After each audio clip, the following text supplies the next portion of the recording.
I made a trip to Vegas on a surprise bachelor party. I was quite drunk, as we all were, having a jolly time. We decided to walk up to a blackjack table. I had never really gambled in my life, and I won several $100s, as did my two friends who joined me at that table. And as I sat there nursing beer after beer, the rush that I felt from this experience of gambling was like nothing I'd ever experienced before. And it began a 3.5-year journey with gambling that coincided with my alcohol use. My father had found recovery when I was very, very young. My father's father lost his life as a result of addiction. My father's father's father suffered from addiction. Sadly, it didn't stop me from experimenting and then becoming addicted myself. I finally had my first real experience getting drunk when I was 13, and I absolutely loved it. I didn't drink every day, wasn't really possible, but I obsessed about alcohol all the time. And I started immediately doing things to get alcohol that I'd never done before.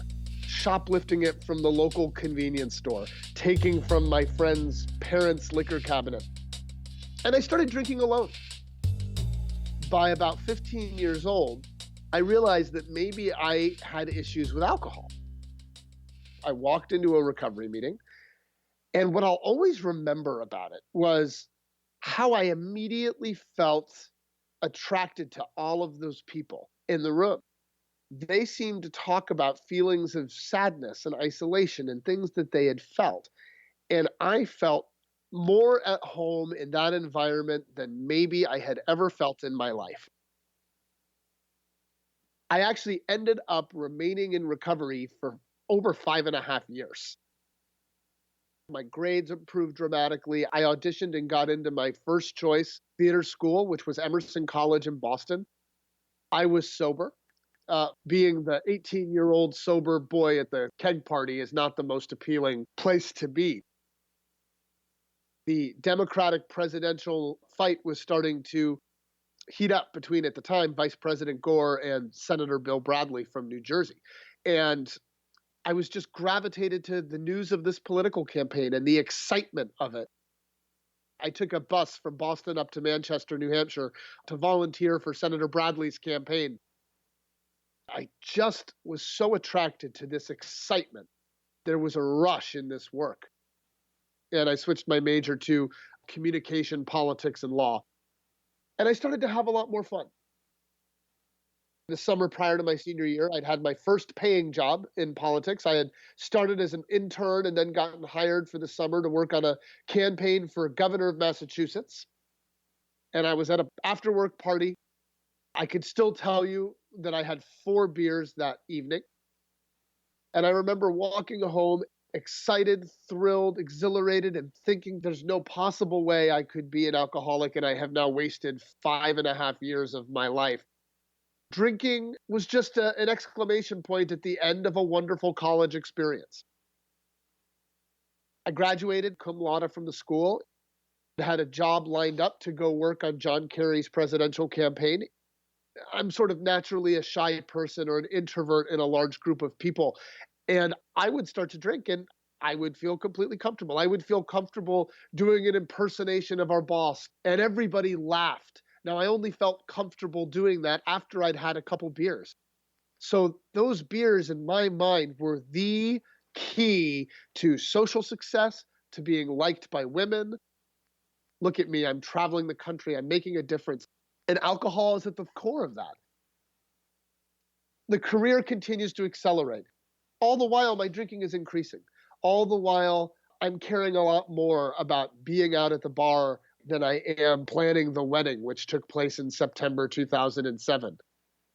The State Senate Democratic Campaign Committee, which oversaw all of the campaigns for our state Senate, the executive director position came open, and I took it. In the meantime, I had had my first child. My daughter was born. She was the light of my life. And even despite just the love that I felt and the dedication I felt to fatherhood, couldn't seem to overtake my need to gamble and my need to drink. I started working for our Senate, and I had near complete autonomy. There was a bar right across the street. My drinking moved to several beers at lunch. I had paid off a ton of debt that I'd had and driven it right back up, all at the casinos. Things were starting to really spiral for me. The job was kicking into gear. The election year of 2012 was starting. I was drinking in the morning. I woke up nearly every single night in a fit of, I didn't realize until I went to treatment that I was suffering from alcohol withdrawals, and I didn't even make the connection at the time that that's what was going on. In November of 2011, I think I was tapped out again on my own money, and I wrote myself my first fraudulent check in my job.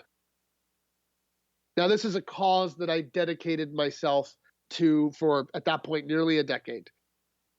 And I wrote myself a fraudulent check for my addictions. And I knew what I was doing, and I didn't feel entitled to it. I didn't feel that I deserved money that didn't belong to me. I was stealing money that could be going to the very campaigns I was so dedicated to helping. But it felt like I didn't have a choice.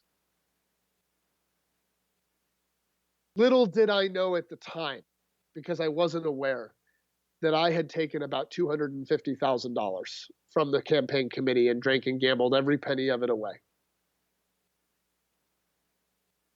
Finally, by January 2013, it's all falling apart. There was nothing left to take, and I drove to a casino. I took out one last payday loan for the win to win all wins.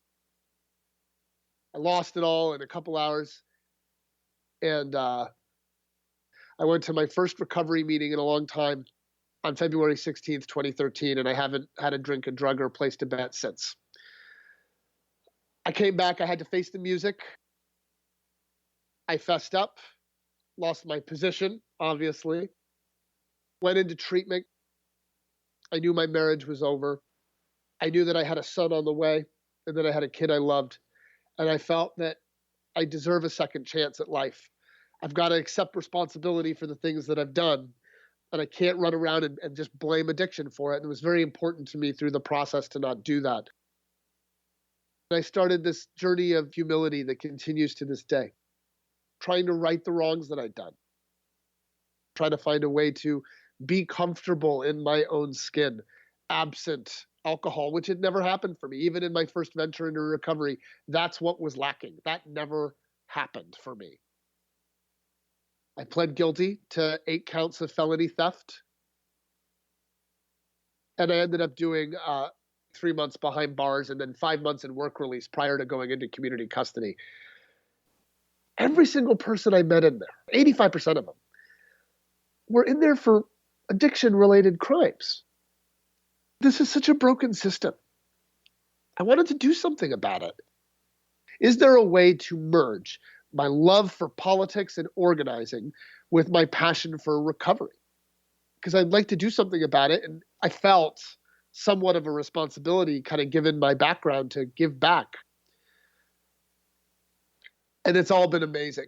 I've gotten individuals in recovery to engage in over 50,000 calls to action, from passing legislation in Congress to a project that I feel most passionately about, the Communities Project, which has been training individuals around the country in how to engage in organizing, the very work I did at the beginning of my political career, but to take it to addiction. I continue to do this amazing work today. I have an amazing partner in my life today, a woman who inspires me every day. I have 2 children who, after a lot of rebuilding, are with me 50% of the time. I get to pay my bills on time with money that I earned. I get to look in the mirror and on most days feel pretty darn comfortable in my own skin and know that I didn't lie to anybody today. I didn't cheat anybody. I didn't take anything that didn't belong to me. And I get to be proud of that. And I get to be who I am. And I'm Michael King, and that's my story.